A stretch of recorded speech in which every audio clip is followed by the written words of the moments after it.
जय सीताराम। कुछ समय पहले मेरे मित्र ने मुझसे कहा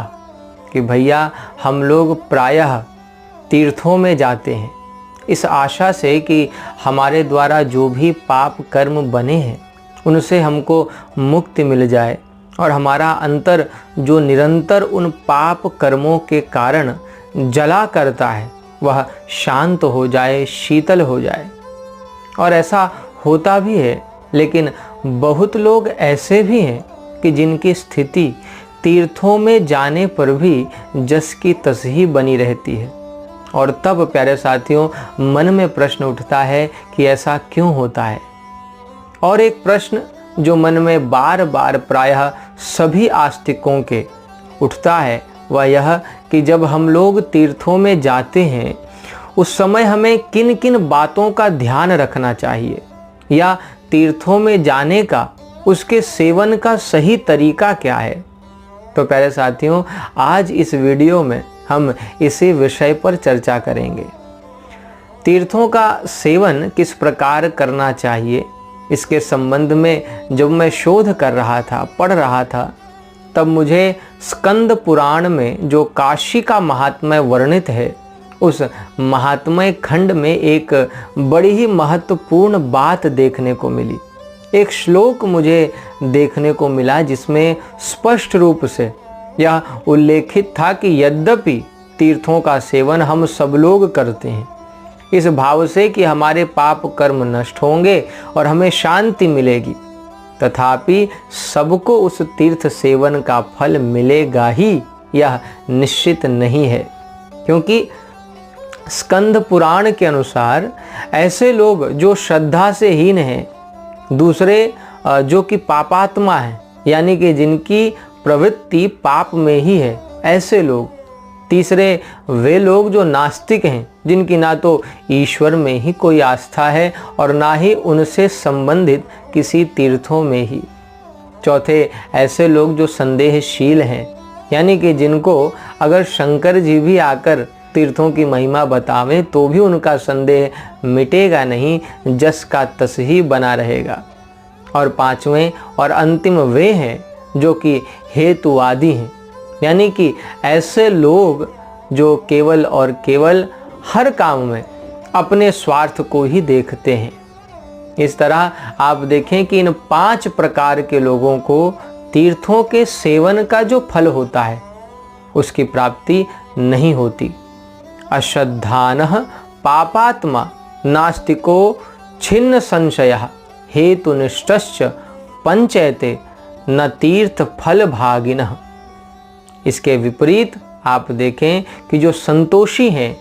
अहंकार से रहित हैं, वे तीर्थ फलों का भोग करते हैं। जो दंभ नहीं करते, पाखंड दिखावा नहीं करते, जिनके भीतर दूसरों के सुख का भाव रहता है, जो क्रोध रहित हैं, जिनकी बुद्धि निर्मल है, जो सत्य भाषण करते हैं और जो समस्त प्राणियों को अपने आत्मा के समान ही जानते हैं, वे ही वास्तव में तीर्थ के फलों का भोग करते हैं। तो प्यारे साथियों हम और आप सभी लोग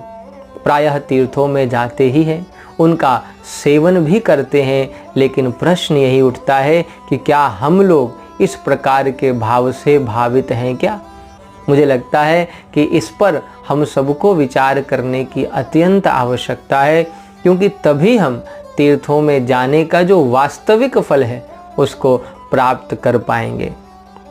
आइए अब जो हमारा दूसरा प्रश्न था कि अगर हम लोग तीर्थों में जाएं तो किस प्रकार से उसका सेवन हम लोगों को करना चाहिए, यानी कि तीर्थों में हमको किस प्रकार से रहना चाहिए,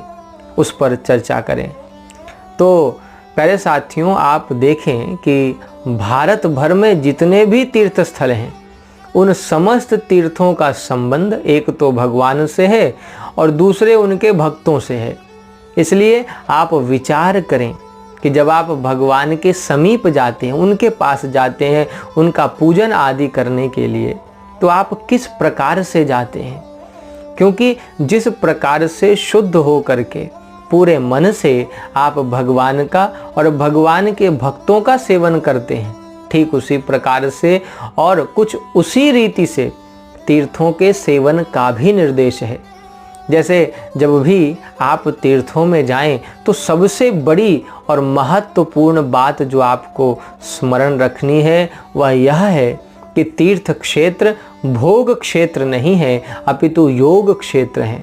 यानी कि जो हमारे तीर्थ हैं वे हमारा भगवान से योग कराने के लिए, संसार में जो हम भ्रमित हो गए हैं, अपने स्वरूप को भूल गए हैं, उसका बोध कराने के लिए हैं। लेकिन बड़े दुख की बात है प्यारे साथियों कि हम लोग आज के समय में तीर्थों को भी नहीं छोड़ रहे हैं, यानी कि उसको भी हमने भोग स्थली ही बना दिया है। और इसका सबसे बड़ा उदाहरण है तीर्थ स्थलों का पर्यटन स्थलों के रूप में विकास।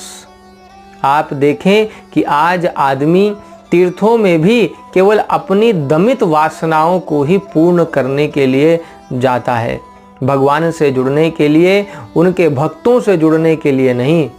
इसलिए मेरा आप सबसे अनुरोध है कि तीर्थ क्षेत्रों की जो दिव्यता है,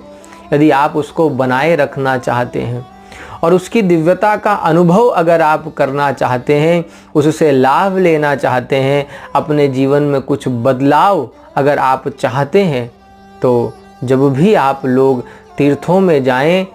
अपनी इंद्रियों पर संयम रखें, सबके प्रति मन में दया भाव रखें, ब्रह्मचर्य का पूरी तरह से पालन करें, किसी की चुगलखोरी ना करें और ना ही किसी की निंदा करें। केवल और केवल प्यारे साथियों संतों का संग करें और भगवान का भजन करें, क्योंकि तभी हमारा और आपका कल्याण सुनिश्चित हो सकता है, हमारा और आपका मंगल तभी हो सकता है, तीर्थों का वास्तविक फल हमको और आपको तभी मिल सकता है। जय सीताराम।